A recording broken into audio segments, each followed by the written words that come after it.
It is another edition of Extra Bases with Bristol and Booth, and it's become, this is like a special edition or a limited edition, Jeremy, because unfortunately we just haven't had time to record a podcast. So these have become like limited editions. You know, you see your butter in the store, you see your certain candy bars, they're limited editions. That's what this podcast has now become, a limited edition. Jason, I haven't had time to run into a razor, okay? Look, let alone get into, this type of mode. We've been talking baseball, we've been communicating, but it's been very, very busy here this time of year. And I try to save my best bullets for Sports Extra. No, I'm kidding. It's been something that we've talked about. We finally got 30 minutes or 45 minutes where it's going to take to get going. So I'm happy about that. All right. Well, I'm going to say let's do this in 25 because I'm hungry. So all right. The big news on this June the 3rd, Friday, the Astros have, I guess, now signed. I know they agreed to an extension, 6 years, $115 million with Yordan Alvarez. Certainly, Yordan Alvarez will go down as one of the greatest moments in the history of this podcast. Your report on him from 2019, the general consensus I'm getting from people and my initial reaction when I saw the deal was, wow, that's a bargain. That's a steal for Yordan Alvarez, considering A, the production he has or provides now, and B, the production he will provide in the future. But it's interesting, when I talked to you earlier today, you kind of had a different take. Tell the people what that take was and why you feel that way. Well, I mean, we only had a couple of minutes, but I feel like the markets are kind of going that way in some ways. I think the Astros took a look at Carlos Correa, for example, and what he was, insisting on. I don't use the word demanding because you get what, I hate to say it, but, the market is what the market is. But he was insisting on the moon. And the Astros decided, we don't want to give you the moon. We want to spread the moon around a little bit. Right. And so they decided to give a couple of craters or a couple of acres of real estate over here to Yordan Alvarez. And he took almost $20 million a year, which is more money he's ever going to spend the rest of his life. I mean, if you think about that, 6 years at 115, it doesn't preclude them from signing another deal later. It gives the Astros flexibility to do more things they need to do to continue to win, which with the state of their system. So I feel like that's a smart move. Look, without getting into the, and I say this gently, the word. Hi, Bernie. Hi, Bern. And Nietzsche, Dad was gone for a minute, so he's back, and it is what it is. But without some of the word salad of preponderance of evidence or, heart of a champion margarine hat. I mean, without doing any of that stuff, we're just going to go straight forward and say this is a big sign for the Astros. Yordan did what he thought he should do in this type of a market. He's reading the tea leaves here. He wants to stay here. The fan support, that's a smart move for him.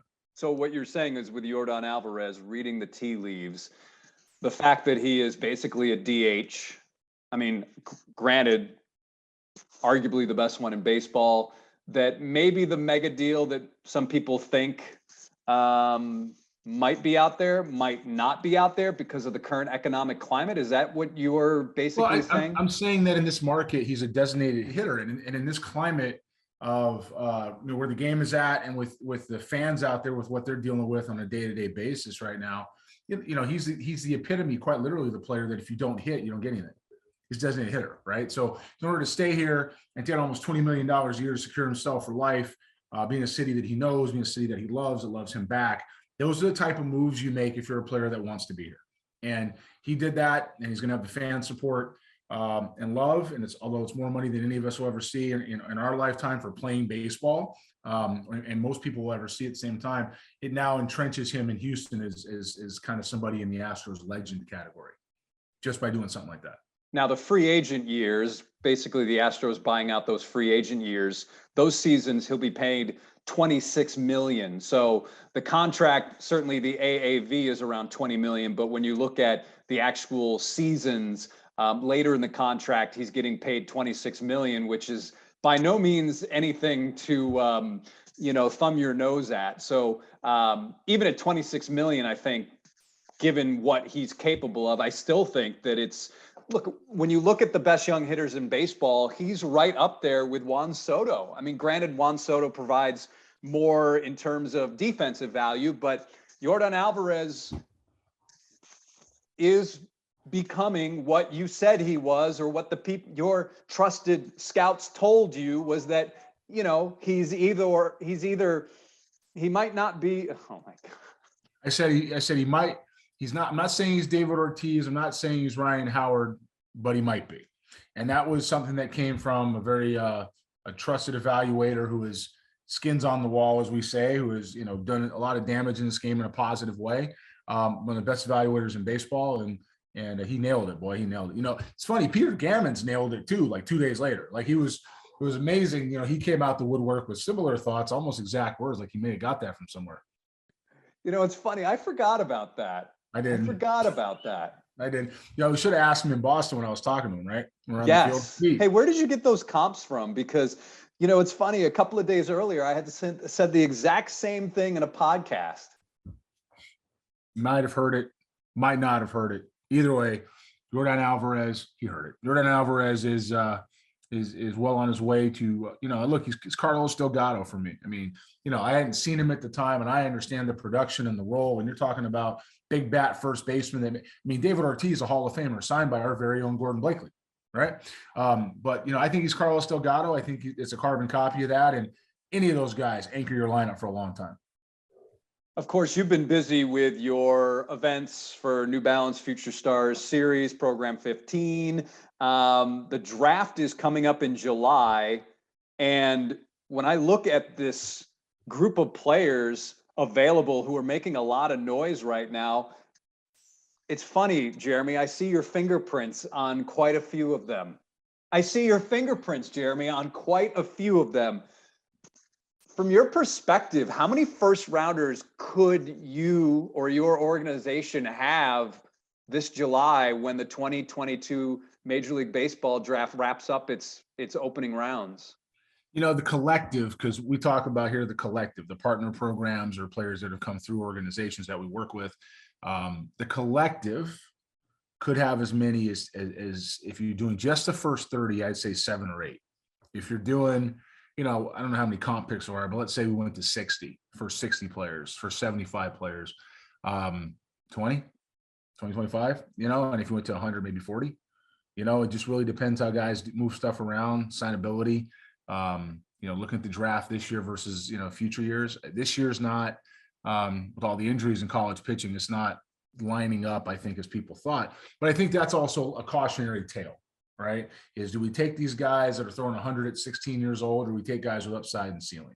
Do we take players that are what we call the obvious ones that don't have a whole don't have much role upside and just are present tools only that are promoted, say, by certain groups out there? Or do we take guys that are actually scouted with impact roles in the future?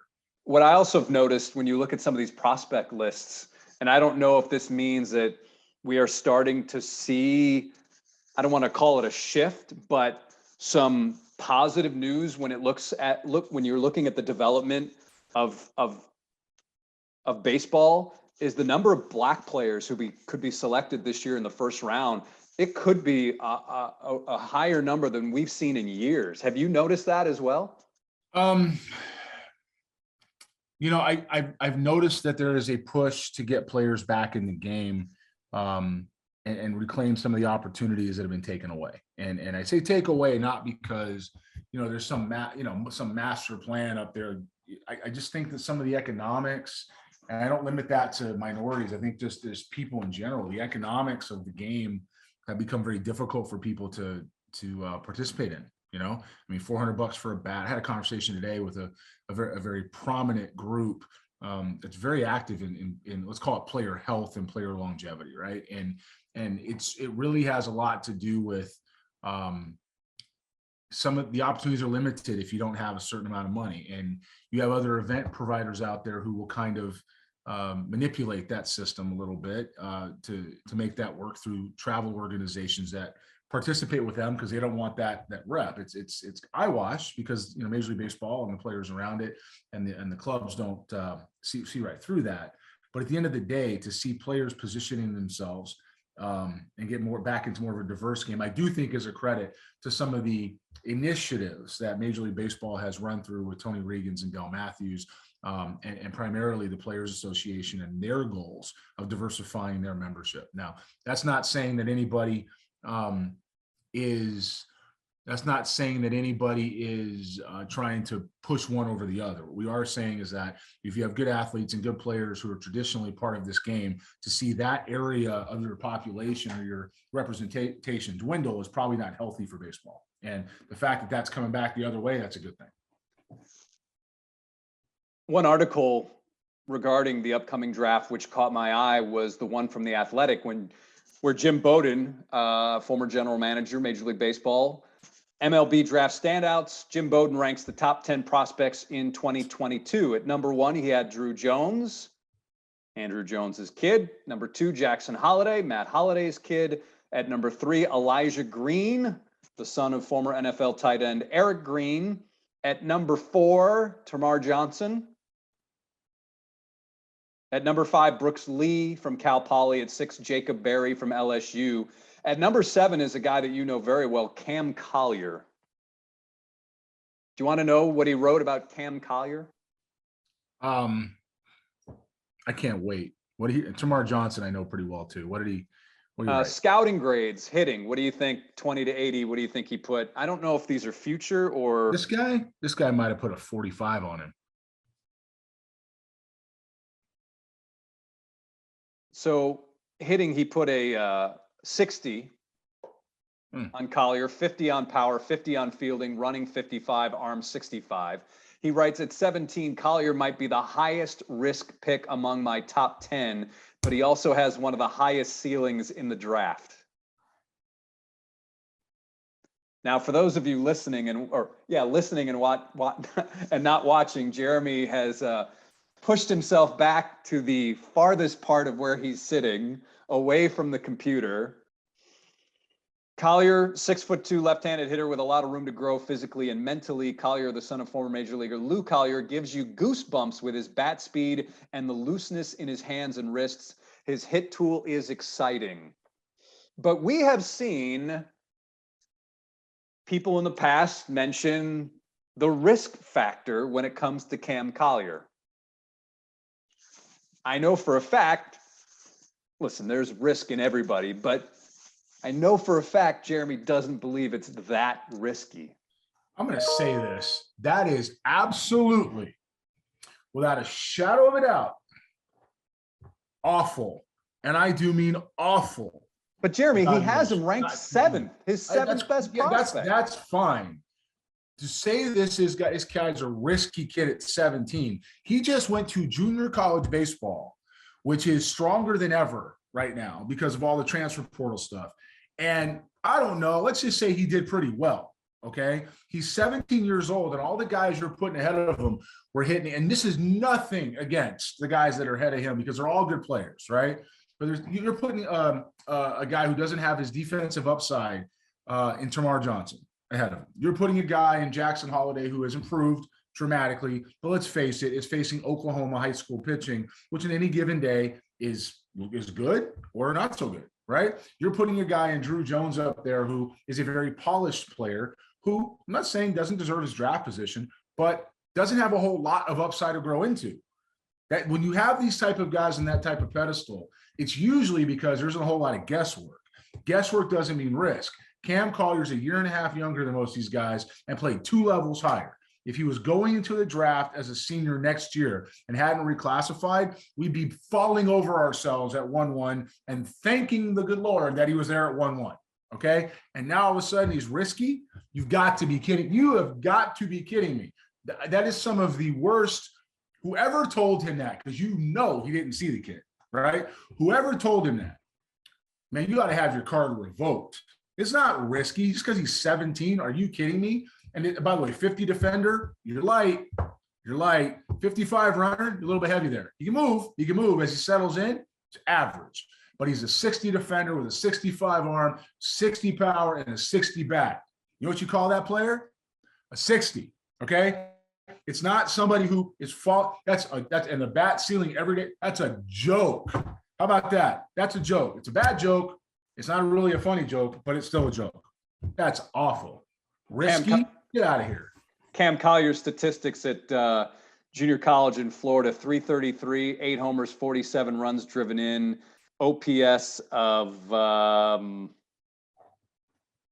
it's over 900, close to 1,000. Oh, but he's risky. He's risky. Got it. Yep. And I mean, his walks to strikeouts are basically 1-1. Sounds like a lot of risk to me against guys throwing 95 every time out with breaking balls and really no command, but some kind of an idea. It's Chipola for Pete. Give me a break. That's awful. Risky. 7th is great. Fine. I'm not gonna argue. When you're in the top 10, you don't really argue somebody's position because that's pretty good. What's 5, 2, 4, 7? You don't argue that. Risky? Well, bruh, what we got to do? What you got to do? That's what he's going to do. And I'm glad he put that on paper because he's going to go to the Cape right now. I got a funny Cam story from earlier today. So Cam's going to the Cape. He's going to tear it up there. As a temp player or as a? No, he's going to play for the summer. If he goes in at 7, he probably signs, but he's going to go play. So you go out and he's up there. He's going to be in the Cape. Well, that's where 20-year-olds are, right? Sometimes older than that. Right, and he's going to go do what he does, whatever that is. I got a feeling it's going to be pretty good. Is he risky then? Or is he a guy that gets to the big leagues at 19? I can't wait for that to happen.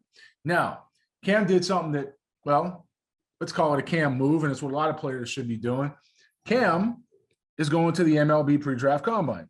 And today, the MLB network's going to pump it up. It's like the draft league. It's the best thing since sliced bread. And we got before there was Brett. That's what they're back. Remember that? That's what they're doing with the combine. Now, combine's actually not a bad idea. I know because we do one, but it's not a bad idea.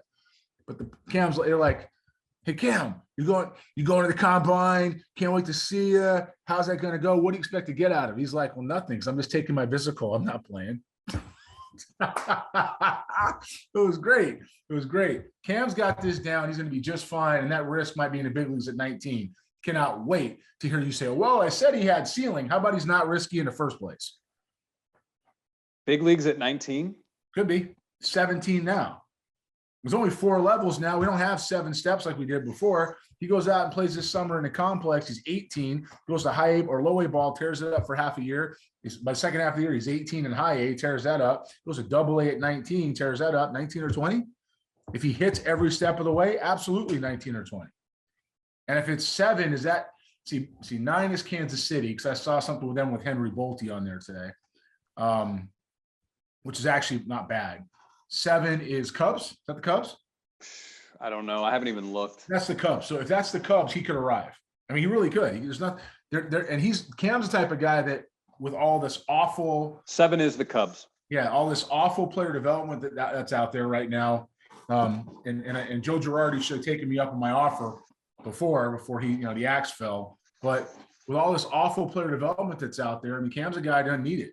He doesn't need the help. He needs to go play. He's got bloodlines, it's ease of operation, strike zone control, his defensive instincts, a good first step. I've seen this kid. You want to talk about risk? I saw this kid as a freshman stand in against 95 miles an hour sink, running away from him in our national combine and said, I'm going to go get him and hit him out to left field. That's not risky. That's the opposite of risky. You know how many players can do that in this draft? Probably one.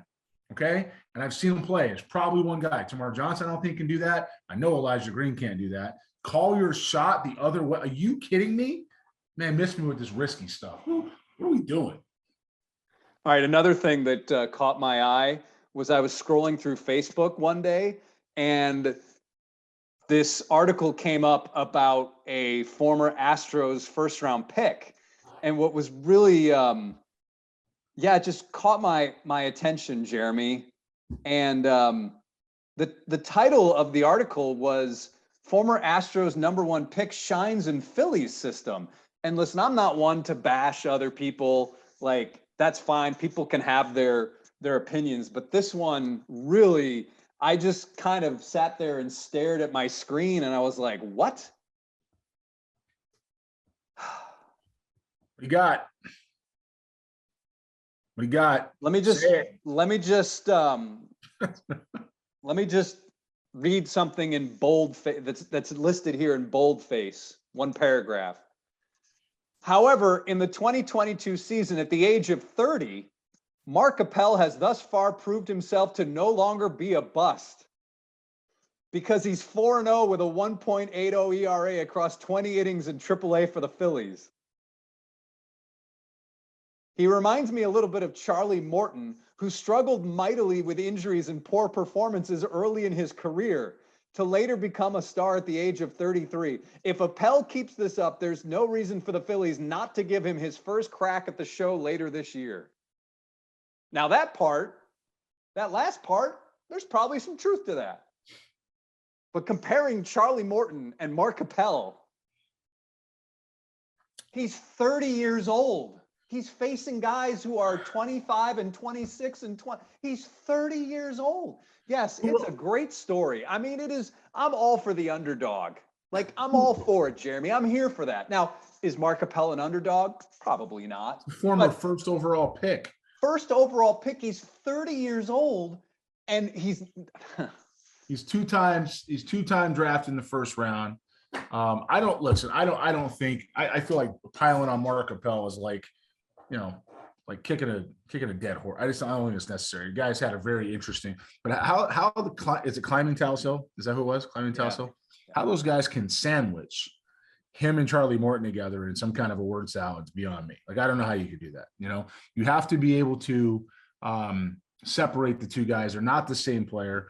Mark Appel, if he gets to the big leagues, he's right. It's a nice story, but those guys are more Homer than Homer Simpson. That is absolutely ridiculous. And they're basically holding up the torch for, the guys that drafted him. He's going to look. If Mark Appel goes out at 30 and pitches 10 years, I'll eat my hat.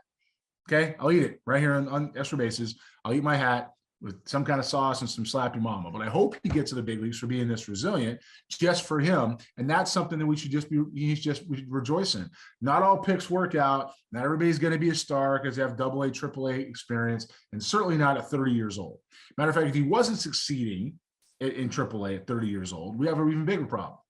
Succeeding in AAA at 30 is expected. That's expected. Matter of fact, a lot of guys shut it down at 30 years old when they're succeeding in AAA and go do something else. Just, Mark was from a family that is well-to-do and got a lot of money when he signed, and he's done some things in business, and didn't have to do that. He can go play. So, why don't we just focus on the fact that Mark Appel is having success in AAA, and as bad as the Phillies are doing, which is not good, which nobody could have seen that coming. I don't think this bad is bad. Nobody. There's not one person out there. They could have talked about how maybe the Phillies were developing their hitters, may have worked against the manager or the organization as a whole. And I do believe that's their problem, right? Is it hitting? They don't swing the bat well. You see, I wish I had an O chart to figure out why that could be. I wish I could figure that out. Those guys should have listened. Boy, I tell you, I want to call Joe. And I want to say, hey, man, a while back I offered something. I know you're not there anymore, but I'll still do it for free. I'll still do it. I'll go out there, pay my own way. Just give me the authority for like one day. Like, go back as an advisor. Talk to your boy Clentac, because Clentac, is still on the payroll, I guess. Talk to Dave. Hey, Dave, we go back a long ways. I know I'm not here anymore. Can Booth go fire this guy? Please. I will do it. And I will do it happily, and all the Phillies nation will jump up and down and rejoice because it will no longer hit 065 as a team. Now, to be fair, Jeremy, they're not hitting 065 as a team. You're right. 068. I stand correct. I'm so sorry. They're hitting 246 as a team. Now, that average actually, Jeremy, is ranked 9th in Major League Baseball. Okay, 246 as a team is garbage. Okay, it's not good. It's basura. All right. The Astros are hitting 230 as a team. That's basura as well. Okay. But the Astros have other things to help them win, called the Seattle Mariners. So when you go back to what the Phillies are doing, they're playing in a tough division. 246 is not good. It's not what you should be hitting as a club. It's their offense is an issue. Their wins are an issue. There's issues, and hopefully they'll get it figured out. Phillies are 12th in OPS. Well, wasn't this fun, Jeremy? Didn't we miss all this? Like, haven't you missed this? I think that this is very therapeutic for you. It's definitely needed. It is needed. It's definitely needed. Yeah. It was, next time I promise I will shave. You know, Nah, that's fine. Listen, I mean, it was a pool day for me, so I showered and got a little color and yeah, I see the skin color. Yeah, it's coming out. yeah. I that's the one thing I really enjoy about the summer is pool time. Love it. Good workout, full body. Anyways, enough about us. All right, everybody. For Jeremy, I'm Jason. Thanks for tuning in to another Extra Bases with Bristol and Booth. Because this is a limited edition series, who knows when the next one will be, but we'll try next week. All right, everybody, take care.